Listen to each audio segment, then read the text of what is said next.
ओम नमो भगवते वासुदेवाय। सभी माताओं और बहनों को मेरा सादर प्रणाम। आप सभी को रूप चतुर्दशी तथा दीपावली की हार्दिक शुभकामनाएं। इसी कामना के साथ कि भगवान गणेश जी और लक्ष्मी माता जी अपनी असीम कृपा दृष्टि सभी भक्तजनों पर बनाएं, सभी के घर में धन धान्य के अपार भंडार भरें।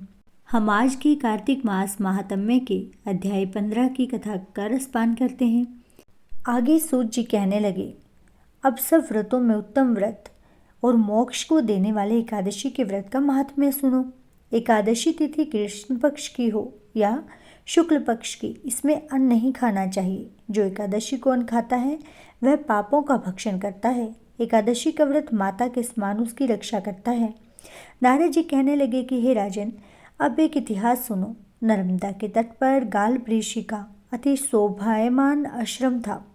गाल्व का भद्रशील नाम का एक पुत्र था जो विष्णु का परम भक्त था। वह बालकों के साथ भगवान की मूर्ति बनाकर पूजन किया करता था। साथ ही बालकों को उपदेश दिया करता था कि वह भी भगवान की पूजन करें और एकादशी का व्रत रखें। बालक भी उसका उपदेश सुनकर वैसे ही किया करते थे।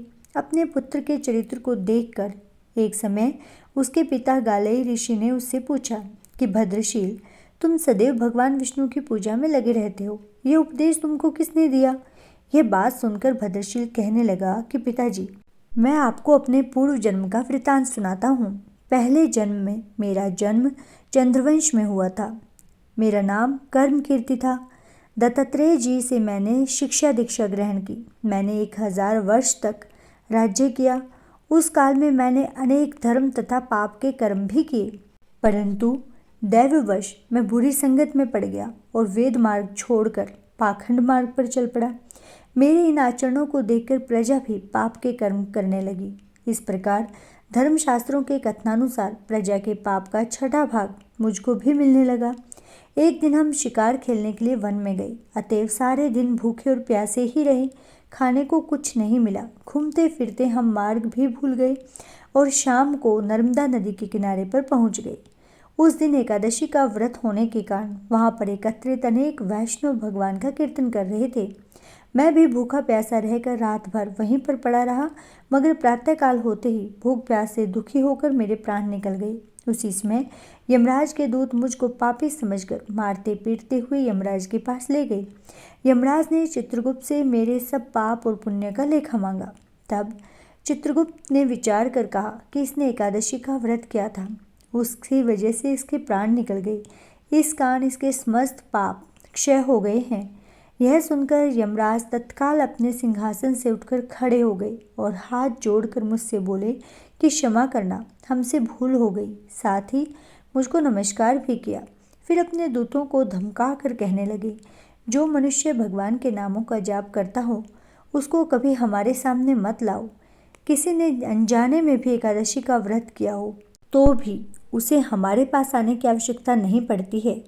इसके बाद यमराज ने मेरा पूजन किया और फिर मुझे सुंदर विमान में बैठाकर विष्णुलोक को भेज दिया। हजारों वर्ष तक इंद्रलोक तथा फिर विष्णुलोक में रहने के पश्चात अब फिर मैंने यहाँ पर जन्म लिया है। इस प्रकार यह एकादशी का व्रत सभी पापों को नष्ट करने वाला है तथा मोक्ष की प्राप्ति का साधन है। इसलिए सभी को विष्णु भगवान का पूजन तथा एकादशी का व्रत करना चाहिए। जो कोई भी यह कथा कहता है, पढ़ता है अथवा सुनता है, उसके भी समूल पाप नष्ट हो जाते हैं। इस प्रकार राजा पृथु को नारद मुनि एकादशी का महात्म्य बताने के बाद उनसे पूछते हैं कि कहो राजा पृथु, क्या तुम्हारी मन में कोई और भी प्रश्न है या फिर तुम्हारी समस्त उत्कंठा शांत हो गई है? नारद मुनि द्वारा पूछे गए प्रश्न का राजा पृथु क्या उत्तर देते हैं? क्या उनके मन में कोई और प्रश्न भी चल रहा है?